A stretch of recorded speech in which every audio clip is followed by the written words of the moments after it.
It is overtime again here at Old Favorite Friday, where we are continuing the discussion about Kronenbourg 1664 Pale Lager. This is a pale lager. This is a kind of a macro style. It's widely available all over the U.S. I've heard it called the Budweiser of France. I don't know how accurate that actually is. I've never been to France. But within craft beer groups, even though this is a widely available, really easy drinking lager, craft beer nerds kind of like it. We kind of dig it. It tends to have a little more flavor than a lot of the macro lagers we get here in the U.S. Ralph, what are your thoughts about it? So I can't really say I've had a lot of this, as I was saying to you before, but just from trying the beer right now, I'm actually really digging it and can see why you would say that.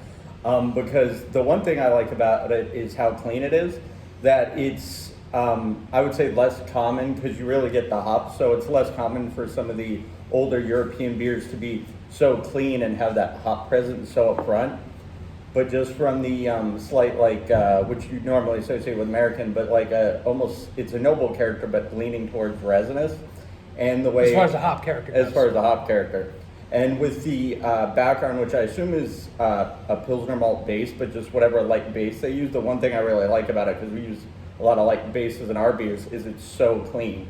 Like when you ferment a lager, you know there's a point where it just needs to sit, and this is drinking really, really nice. Yeah, it's got a nice hop presence up front, a real good malt sweetness without being overdone. It comes in a green bottle, and we know in the U.S. that we expect beers to be a little, quote-unquote, excuse me, skunky. And you get a little bit of that flavor in the beer as well, which is, it's part of the flavor characteristics at this point and this style of beer. But overall, it's a really, really incredible, light drinking, well done. When we talk about these beers, these lagers, these pilsners, a lot of times what we're looking for is no imperfections, right? No DMS, no diacetyl, none of these off flavors that you might associate with a poor fermentation or bad process. And in this beer, you've got none of that. Yeah, and that's actually, you brought up a good point that I was going to comment on, is it almost reminds me of an elevated version of beers, like before I got into craft beer when I was younger and still drinking like macro beer. It reminds me of an elevated version of that, because there's even certain beers in the U.S. who almost like strive to have an off flavor that are just known for it for whatever reason. Yeah. And like this is, if you took that away, this is almost what that is. It's like taking a lot of the beers that we would have grown up with and just, elevating it a little bit, like get an extra notch to be like, okay, this is what those beers could be. So it almost has a better but nostalgic character to it. We spent a lot of time on Old Favorite Friday discussing big, full-flavored beers, 14% beers, classic beers.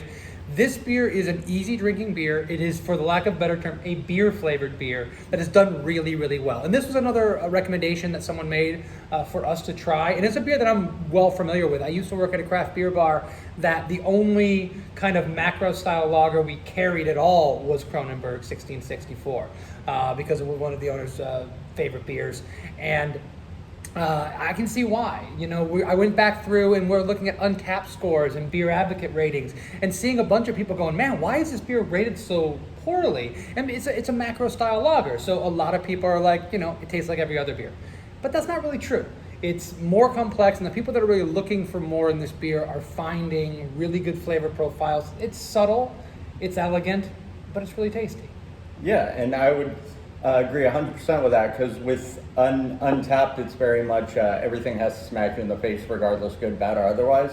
And the interesting thing to me, and part of it's, I'm sure, because you and I both brew, but it is subtle. Like if I probably were to just hand this to somebody, it is subtle, but it's so well crafted that to me it actually is a lot louder than most people might think. Because to me, it's like all flavors are in a way really easy to detect. Like, you're like, oh yeah, thank you. Like, you say you like somebody, you're like, oh, that's off. But this is so well put together that, yeah, if you hand it to somebody who's just your casual drinker, they're gonna be like, oh, that's, subtle, crackery, this and that. But based on the fact that that's exactly what it is and there's nothing wrong, that to me speaks volumes. So. Absolutely. And listen, when you get a bunch of brewers hanging around, a lot of times we're at a festival or something, and the crazy peanut butter pastry stout is what everybody's drinking in the front of the tent. But in the back, we're drinking lagers, we're drinking pilsners, we're drinking the beers that the people are most proud of that they made. And it's very often really light and clean beers. And the other level of that is you've got people hanging out drinking old style, drinking, the kind of a macro style lager, because they're going to be drinking beer all day. They really enjoy these beers. You'd be surprised how many great craft breweries have brewers, some of the best brewers in the world, that are drinking these style of beers on a regular basis because they have a lot to offer, because they appreciate the cleanness, the craftsmanship in going into one of these beers, and they're looking for a beer flavored beer that just tastes really good. And you can't go wrong if you're going to look for one of those. Put Kronenbourg 1664. So thank you very much for recommending this beer for us. Please, anyone that has any recommendations for us, you can leave them here in the comments on YouTube. You can just direct message us on one of our social media accounts. We'd love to hear from you. We'd love to see you subscribe so you can see more of these videos as we're talking about these beers every single week, these great classic beers. And then we'll see you again next week on Old Favorite Friday. Cheers. Cheers.